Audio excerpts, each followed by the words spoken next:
অর্থবিত্ত হওয়া সত্ত্বেও আমি আমার একমাত্র ছেলেকে কখনো 10 টাকার বেশি টিফিন খরচ দেইনি। সে বরাবরই তার বন্ধুদের দেখিয়ে বলে, বাবা দেখো আজ সে কত ব্র্যান্ডেড ঘড়িটা পরে এসেছে, বাবা দেখো তার স্কুল ব্যাগটা ইম্পোর্টেড, সুন্দর না বাবা?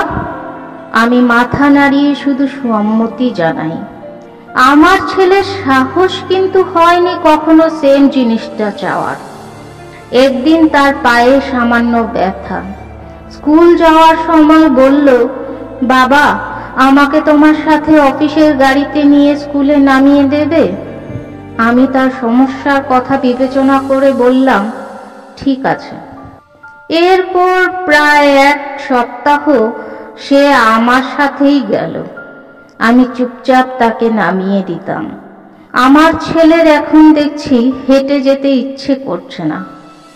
পরের দিন সকালে আমাকে বলার আগেই আমি বলে দিলাম, অফিসিয়াল জিনিস ব্যক্তিগত ব্যবহারের জন্য নিষিদ্ধ। বাড়ি থেকে স্কুল 10 মিনিটের পথ, নির্দিষ্ট সময়ের আরো কিছুক্ষণ আগে বের হবে, হেঁটে যেতে পারবে। ছেলে আমার প্রচন্ড মন খারাপ করে বসে রইল। এদিকে আমার স্ত্রীও মন খারাপ করেছে। কেন করি এমন, এর উত্তর জানা নেই। আজ সন্ধ্যায় ছেলে আমার বাড়িতে এসেই বলেছে, জানো আমার বন্ধু শহরের সবচেয়ে সেরা স্কুলে ভর্তি হয়েছে, আমিও।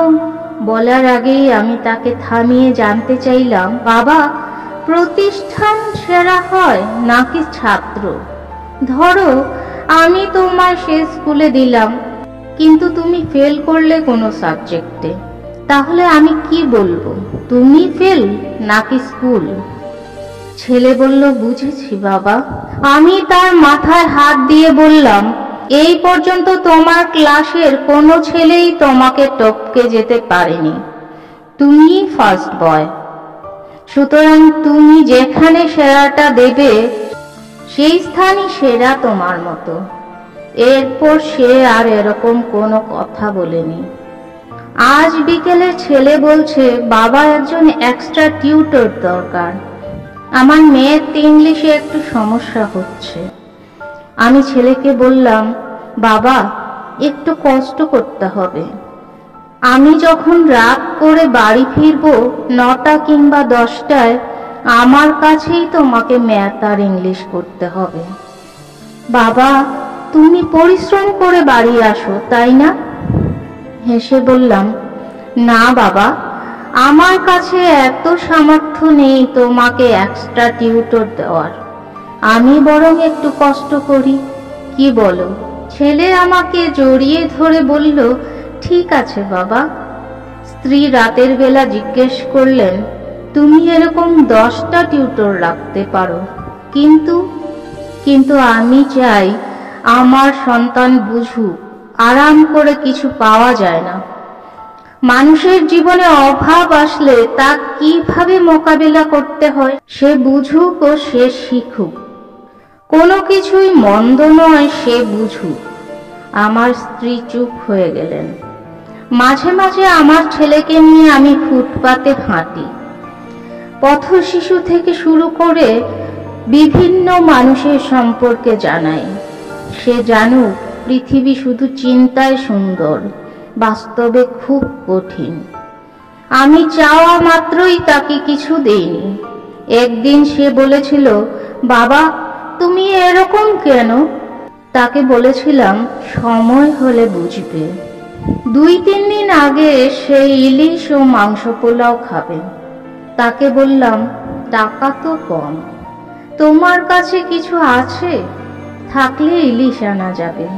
ছেলে আমার 50টি 10 টাকার নোট বের করে দিল। আমি অবাক হয়ে বললাম, তুমি খরচ করোনি? সে মুচকি হাসি দিয়ে বলল, না বাবা, জমিয়েছি। আমার পরিচিত এক বন্ধু স্কুলে না খেয়েই আসে, কোনো টাকাও নেই তার কাছে। আসলে সে খুব অসহায় বাবা। আমি মাঝে মধ্যে তাকে ক্ষুধার্ত দেখে বুঝতে পারি, সেদিনই তার সাথে খাই। কারণ তখন সে না করে না। অন্যান্য দিনগুলো টাকা খরচ করি না, জমিয়ে রাখি, কারণ বাড়ি থেকে মা যা দেয় তা তো যথেষ্ট, কারণ কিছু মানুষ সামান্যটুকুও পায় না। আমি ছেলের দিকে তাকিয়ে আছি। সেই গোছানো টাকা নিয়ে আরো টাকা মিলিয়ে ইলিশ এনে ছেলেকে ইলিশ মাংস পোলাও খাওয়ালাম। ইচ্ছে করেই অভাব অনুভব করাই, যাতে সে বুঝুক জীবনটা কঠিন, অনেক কঠিন। পুজোর বাজারে গিয়ে তাকে বলেছি সাধ্যের মধ্যে নিতে। সে একটা প্যান্ট নিয়েছে শুধু। জানতে চাইলে সে বলে, তোমার জন্য পাঞ্জাবি আর মায়ের জন্য শাড়ি নিয়েছি। আমি হাসলাম। সে বুঝতে শিখেছে টাকা কিভাবে খরচ করতে হয়। একদিন বসে বসে বলছে, বাবা, সায়নটা আর মানুষ হলো না, অথচ আঙ্কেল তার জন্য নিজেকে উজাড় করে দিয়েছেন। যা চেয়েছে সে তার সবটাই তাকে দিয়েছেন। আমি ছেলেকে বললাম, আমি কি তোমাকে কিছু দিতে পারিনি?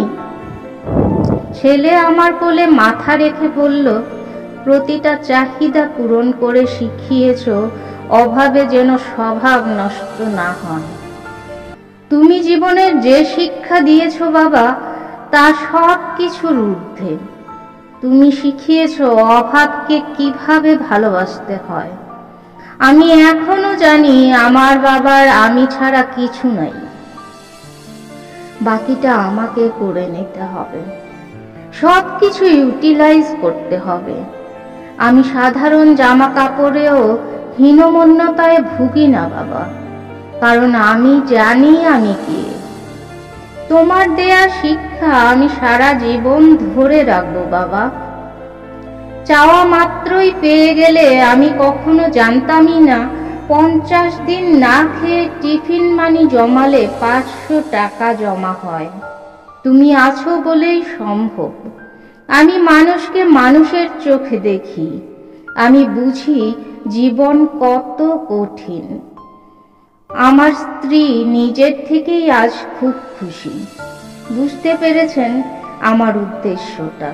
প্রায় 10 বছর পর ছেলে প্রাইভেট কার কিনেছে নিজের রোজগারে। হাসতে হাসতে বলে, বিগত 5 বছরে টিফিনের টাকা আর বোনাসের টাকা জমিয়ে এটা কিনেছি। বুঝতে পেরেছিলাম ছেলে আমার সঞ্চয়ী হয়েছে, সাথে হয়েছে মানুষও। সপ্তাহখানেক পর যাবতীয় সম্পত্তি তার নামে লিখে দিয়ে বললাম, সামলে রেখো। ছেলে দলিল আমার হাতে দিয়ে বলল, তোমরা সাথে থেকো, আর কিছু লাগবে না। আজ তাকে বুকে জড়িয়ে ধরে আমার স্ত্রী নীলিমাকে বললাম, দেখেছো, আমি ভুল করিনি। আমি আমার সন্তানকে মানুষ করতে গিয়ে জীবনের শ্রেষ্ঠ শিক্ষাটাই দিয়েছি, যেমনটা আমার বাবা দিয়েছিলেন আমাকে। আমি অভাবে সন্তানকে লজ্জিত হওয়া নয়, বরং দৃঢ় থাকতে শিখিয়েছি।